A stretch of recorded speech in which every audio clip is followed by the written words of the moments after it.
In 2014, a Hamilton-based trio, Black Collar Union, won the 97.7 Hits FM Rock Search. They've been a very busy band since then. In 2014, they released their very first 6-song EP. And tonight, at Detour nightclub right here in downtown St. Catharines, they have their brand new 6-song EP release party. Bobby Rock and myself caught up inside with the band, a band that went from villains to victims.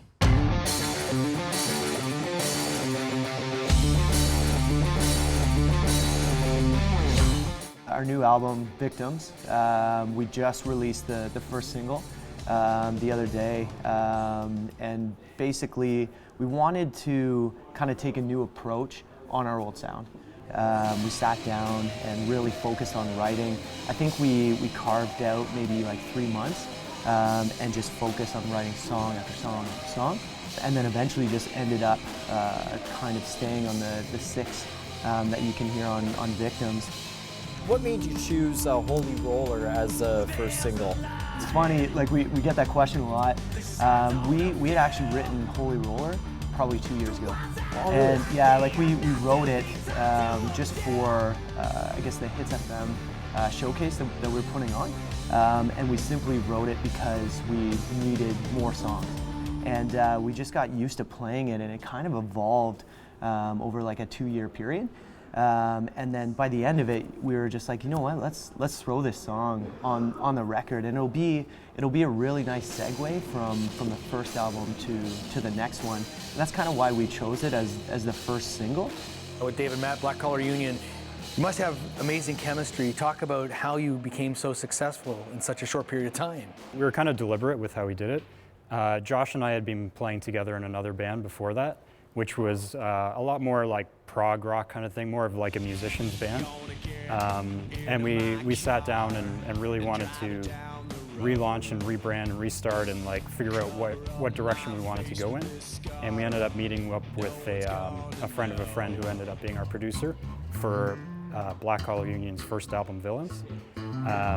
And we really started fresh, working on real raw rock and roll, and got our start with that. Blood, Sweat, and Brotherhood is on so many things I read about Black Collar Union. Where'd that come from? Ooh, I think that was something Josh made up, I think, in the process. I think because we're always doing things together and it is a real like trio, everyone pulls their own weight. I think that's where the brotherhood comes from. And I mean, Blood, Sweat is just all hard work. Hard work, yeah. Especially at Detour. We're sweating hard at Detour. Dave, favorite Black Collar Union song? Off the new album, definitely Livin' Loud. It's pretty much a rock anthem. It's got a bit of like a Audio Slave tone to it, and I just love playing it. It's so big and so live.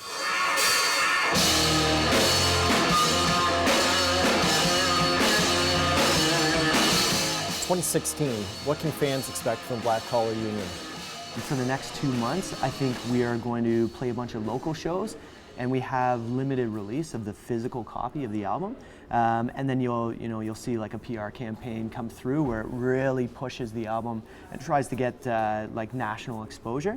What fans can expect is the same thing from all of our shows, right? Like we come out, we give it 100%. They're very high energy shows. Like we're all about blood, sweat, and brotherhood.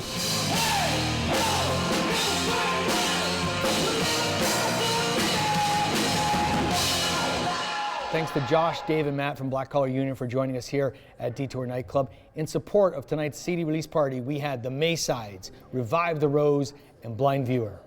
2 more CD release parties happening for Black Collar Union. One is March 26th at the Casbah in Hamilton, and the other one is April 2nd at Lee's Palace in Toronto. For The Source, I'm Bobby R. Rock. And I'm Shane Neal.